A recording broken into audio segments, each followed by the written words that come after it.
tayong pera.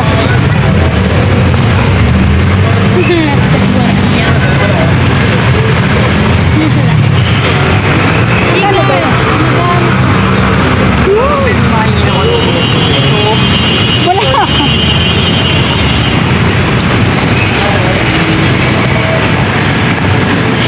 Bili daw kami ng ito, ano ba ito?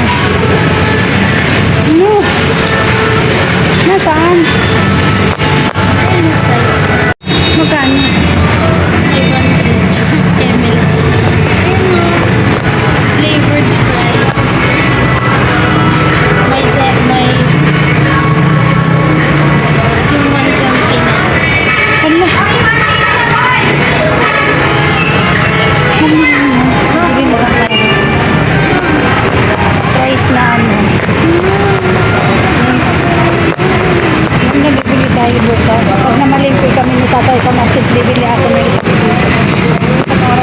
Tapos, unti-untiin natin ang luto. Pero yung mga mahal dyan. Ang liit-liit lang.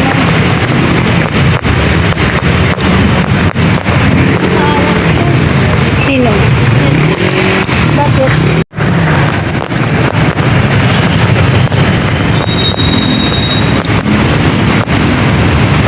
Nasaan ba banda?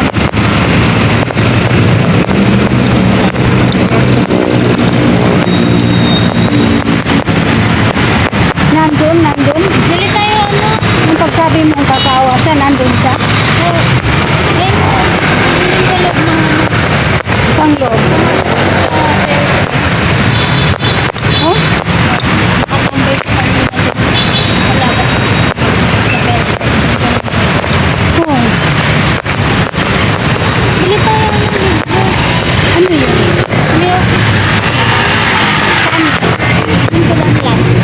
Jesus Maria. Bilis lang, 39 pesos lang yung ganyan. Yan na lang. Di ba may milk? Eh kasi naman tatawid pa tayo. My God.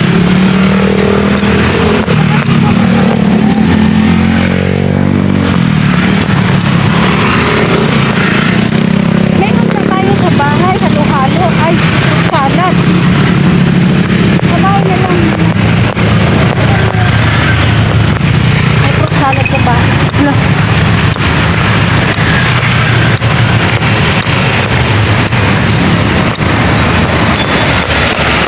Sinunod na ako sa uncle niya. Ba't ka nakabit? Ayan na nga po, nakauwi na kami ng bahay. Ayun, patulog na kami. Gabi na eh. Anong tawag nito? Walang nangyari sa mga pinabibili niya. Paano kasi? Sabi ko nga sa kanya, ang mahal. At saka wala akong dalang, hindi kasi ako nagdadala pag ganyan nagsisimba naman. Wala din namang dadalhin. Na cash. O, gusto niya, ano yun daw, sa ano daw kami. Tawag nito, sa Gcash. Sabi ko, wala din akong load. Eh, kung tutuusin naman kasi talaga eh. So, ang dami kasing pagkain na madadaanan, ang daming kainan, ang daming mga tukso ng pagkain sa mga bata ay madadaanan galing sa simbahan dito sa amin. Kaya mahirap magdala ng pambili. Lalo na kung sapat lang naman yung pera mo sa mga basic needs, di ba? Kaya yun, nakaraos ako. Nakauwi kami na wala na gastos. Sabi ko nga sa kanya, pag gusto mo talaga, pag namalingki kami ni tatay, yan, bibili kami doon ng ano, yung tawag nito, yung kilo-kilo. Pwede naman, yun lang naman din yun eh, pagkatapos, bila na lang ng ano, mabuti. Ang hirap ng mga kabataan ngayon, ang daming mga cravings, di ba?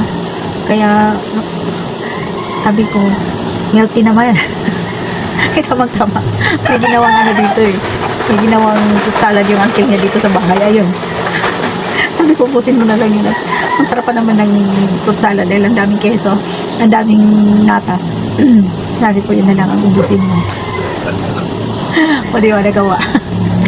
Thank you for watching, guys. Mga kalulahan na dyan, mga kaapuhan. Maraming salamat sa inyong mga support and God bless us. Bye!